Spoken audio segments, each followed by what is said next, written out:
Welcome friends, எல்லோரும் எப்படி இருக்கீங்க? சித்ரா 5C கிச்சனில் கொத்தமல்லி சட்னி எப்படி செய்கிறதுன்னு பார்க்கலாம் வாங்க.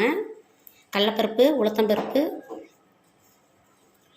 வெங்காயம், வரமிளகாய், புளி, தக்காளி, கடலக்கொட்டை, தேவையான அளவு தேங்காய், கொத்தமல்லி தலையை நம்ம வாஷ் பண்ணி வச்சுருக்கோங்க.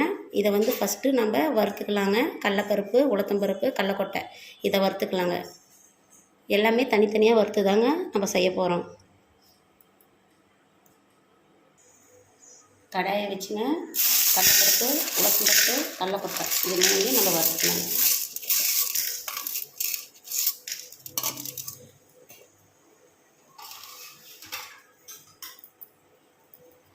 லைட்டாக ஆயில் ஊற்றிக்கலாங்க.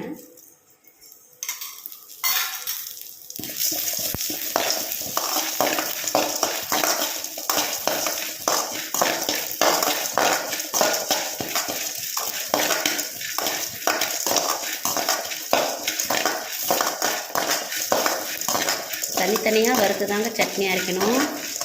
நம்ம ஒட்டுக்காக வறுத்து சட்னி அரைச்சோங்க, சட்னி டேஸ்ட்டு மாறிடுங்க. இது பாருங்கள், இது வறுபட்டுருச்சு. இது தனியாக ஒரு தட்டில் நான் ஆற வச்சுக்கிறேங்க. அதே கடாயை வச்சுக்கோங்க. இப்போ நம்ம தக்காளி, வெங்காயம், வரமிளகாய்,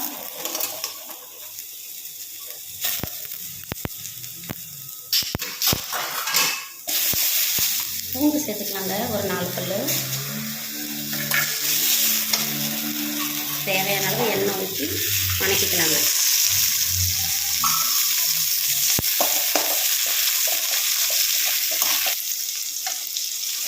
வணங்கிடுச்சுங்க.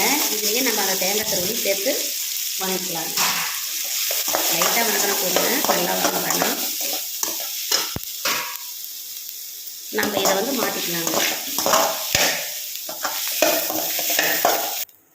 அதே கடாயை வச்சுக்கலாங்க. இந்த கொத்தமல்லி தழை வாஷ் பண்ணி வச்சுருக்கோம் பாருங்கள், அதை நம்ம சேர்த்துக்கோங்க.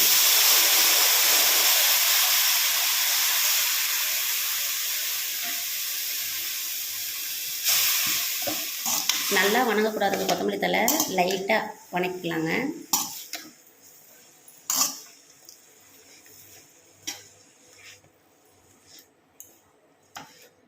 பாருங்கள், இந்த மாதிரி லைட்டாக வணக்கினா போதுங்க. நல்லா வணக்கினா சட்னி டேஸ்ட்டு மாறிடுங்க. இந்த மாதிரி லைட்டாக வணக்கிட்டு இப்போ நம்ம மிக்ஸி ஜாருக்கு மாற்றி அரைச்சிக்கலாங்க. மிக்ஸி ஜாரில்ங்க வறுத்து வச்ச கடலப்பருப்பு, உளுத்தம்பருப்பு, கடலக்கொட்டை இதை போட்டுக்கிறோங்க. புளி போட்டுக்கிறோம். வணக்கி வச்சுருக்கிற இதெல்லாம் போட்டுக்கிறோங்க.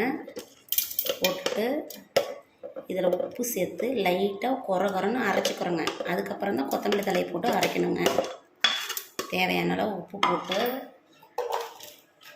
இதை நம்ம குறன்னு அரைச்சிக்கிறோங்க.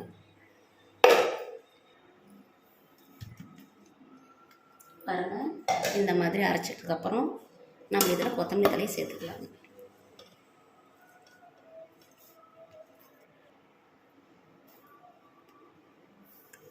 தேவையான உப்பு கொஞ்சம் சேர்த்துக்கிறேங்க. லைட்டாக தண்ணி கொஞ்சம் இப்போ சேர்த்துக்கலாங்க. சேர்த்து இதையும் குறப்பாக தாங்க அரைச்சிக்கணும்.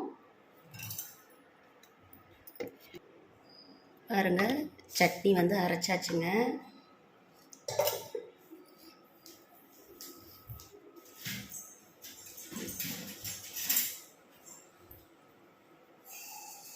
இதை ஒரு பவுலுக்கு நம்ம மாற்றிக்கலாங்க.